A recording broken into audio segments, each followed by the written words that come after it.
friends, it's Mrs. Woram. I'm going to continue reading our Toby story. We are currently on chapter 14.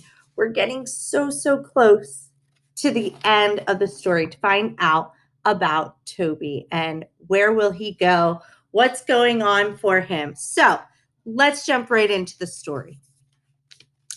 Chapter 14. That was the last time I saw the particular friend. When I woke up, I was back in my own bed. It was funny. I got up, shook, trotted through the halls, sniffing to see if I could smell him anywhere. But I could not. He was gone.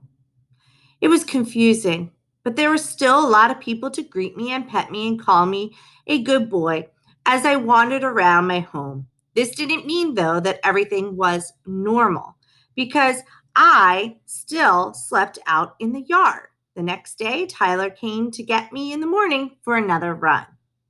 Running was the best.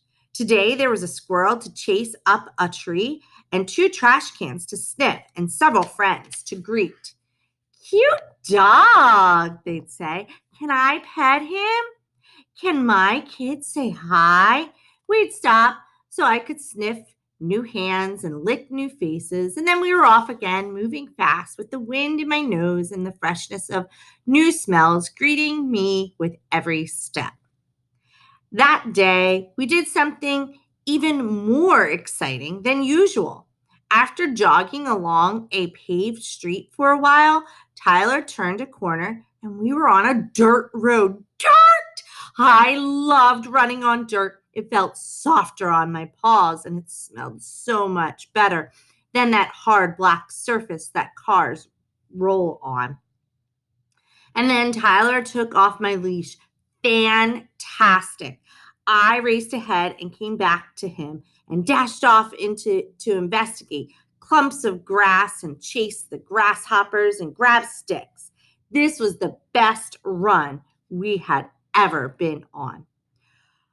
Crows flew overhead and I barked to let them know that we were running and they could come with us if they liked, but they didn't pay any attention. There were giant dogs in the field next to the road with black and white splotches all over their bodies. Mostly they ignore us, but I bark at them too, just because. A warm breeze rushed past us, lifting my ears a little, ruffling my fur. My ears perked up. I lifted my nose high and sniffed with all my might. That breeze had brought a familiar scent with it. Tyler was a few feet behind me and was starting to breathe in big gasps. Okay, Toby, he'd wheeze. We'd stopped running and stood with his hands on his knees. Toby, time to head home. I heard my name, but I didn't turn back to him. That scent. It has been a long time since I smelled it. It was telling me something was just ahead. Toby, Tyler called, but he didn't say come. So I knew we weren't doing training. We were just running.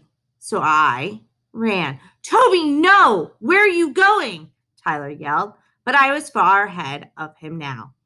The smell grew stronger with every step. I recognized it. It was chickens and the big dogs who let people ride on their backs. It was dirt, grass growing things.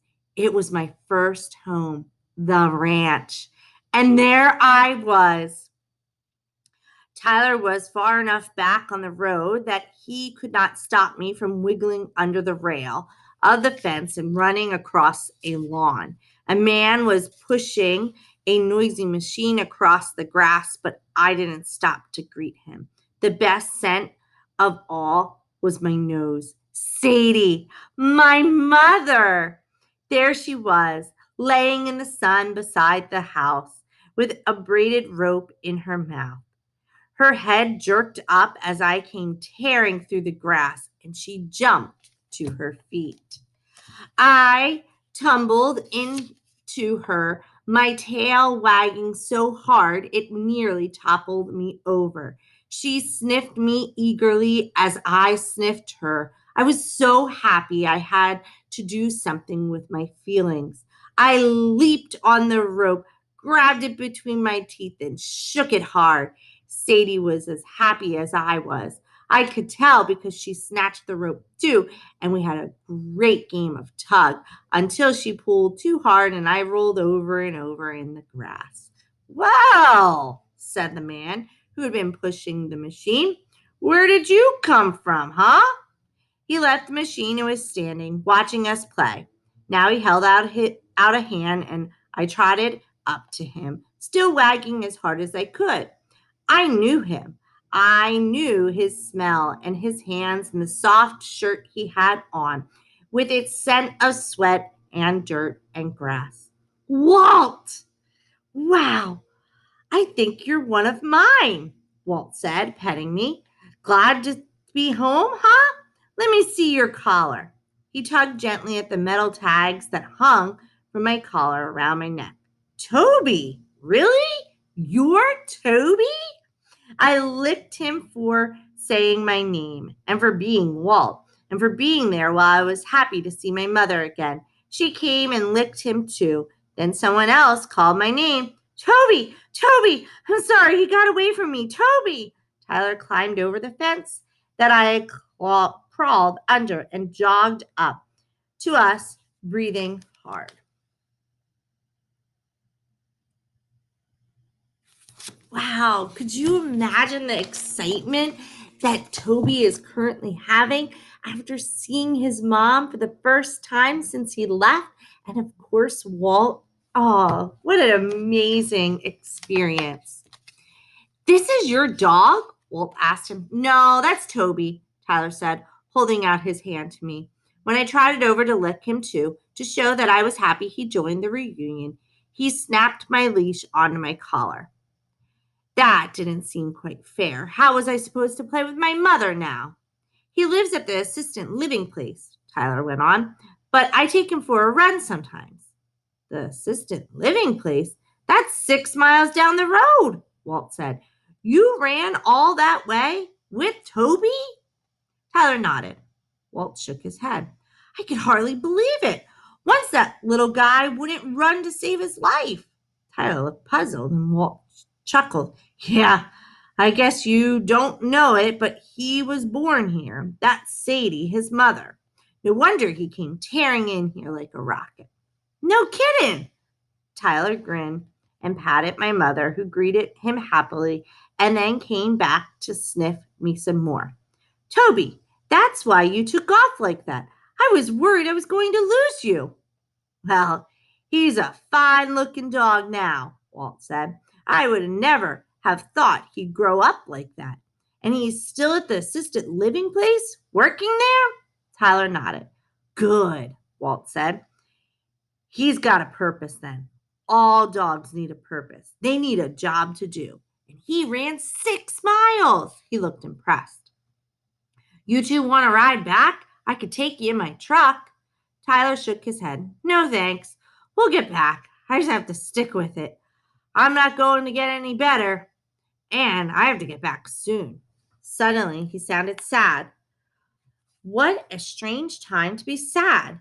I licked his knees, which tasted sweaty and delicious. Then I licked my mother's nose and the top of Walt's shoes. "Well, good for you," Walt said. "But I'll get you something to drink before you go, and have some water for Toby." Walt gave me a delicious bowl of cool water. Fabulous. He handed Tyler something yellow and sweet smelling in a glass. Since people don't like to drink out of bowls, I don't know why. Tyler guzzled down his drink almost as fast as I drank my water. Then he said goodbye to Walt, and I said goodbye to my mother, Sadie, and we started running again. Slower than before, but steadily, heading home. I thought about Sadie, my mother, as I trotted by Tyler's side. Sadie belonged to Walt. She had stayed there with him even when my brothers and sisters and I had left. Now I was leaving again with Tyler. Maybe I belonged to Tyler after all, but I still wasn't sure about that. I hoped one day I could find out. After that, Tyler and I ran together most days. I always got excited to see him in the mornings when he was wearing his white shoes that smelled of rubber tar and dirt from the street and sweat from his feet. Such a delicious odor. I couldn't understand why he didn't wear those shoes all the time. When I smelled those shoes on his feet, it usually meant we were going for a run to the ranch. Sadie and I would sniff each other and play chase and wrestle. And it was my stick, you can't have it. And Tyler and Walt would watch us and laugh. Then Tyler would have a glass of sweet yellow stuff, and we would run back. One day, to my surprise, we ran past the ranch. I stopped and I whined, reminding Tyler of the way we were supposed to go. That day, Tyler kept my leash on and pulled me, insisting that we go his way. What are we doing? Wait and see, Toby, he told me. And we ran longer on a dirt road than we have ever done. Finally, we turned around and then we went to the ranch that my mother and I could play. At last. When we turned at my home after these runs, I was always tired and ready for a big drink and a good nap. Tyler would hand my leash to Mona, and she would usually take me to rest on a bed with one of my friends. Lie still, she'd say. Lie still. Sometimes I wonder if she had forgotten that my name was Toby and decided to call me Lie Still instead. Tyler came to visit other times too, not just in the morning for our runs. One afternoon, Mona saw him come in the front door. She had me on my leash, and she and I went up to greet him. I sniffed his shoes, but they were not the smelly ones that he wore when we ran. I was so glad to see him, though, so I jumped up and put my paws on his knees to tell him something. Are you going to visit your grandfather? Mona asked. Could Toby practice lie still with him? I'm sure he would love that, Tyler said, scratching behind his ears. I knew the word love, but it was funny how sad Tyler's voice sounded when he said it. Love was not a sad word. Okay, come, Toby, Mona said. Come with us. I knew come too, so I followed her down the hall to Granddad's room.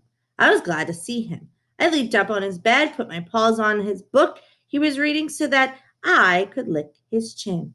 No, Toby, Mona said. Lie still. That again? I sat down and wagged my tail, looking at her hopefully to see if this would please her. She was standing next to Tyler. She sighed. That morning, Tyler and I had been on a good long run. I had a marvelous game of You Can't Catch Me with my mother. Whenever I saw Tyler, I thought about running to the ranch. And that made me think of taking a nap. I had taken a nap next to Dorothy after our run this morning when I woke up. Mona had told me, Good dog, Toby. Good lie still. Now on Granddad's bed, I tilted my head to look at Mona in puzzlement. Was I a good dog for napping?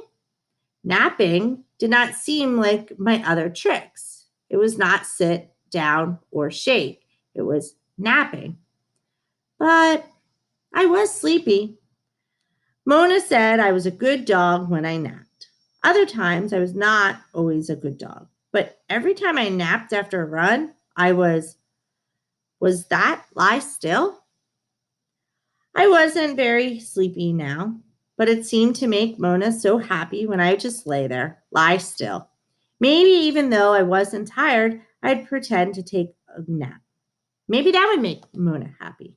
I curled up to Granddad's side. The warmth of his body felt good next to mine. I even sighed without thinking about it. As often as I did, I was ready for a nap. Oh, good boy, Toby. Don't move, Granddad, Tyler said. Good boy, Toby. Good lie still. Mona praised. She was happy. I was a good dog. I wagged for the very tip of my tail, just so that she would know I heard her. I knew that what lie still meant.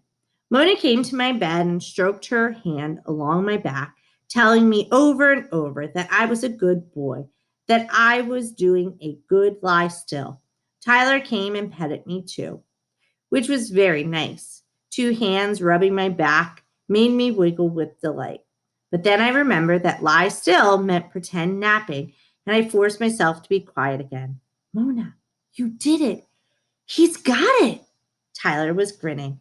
You're a great dog trainer.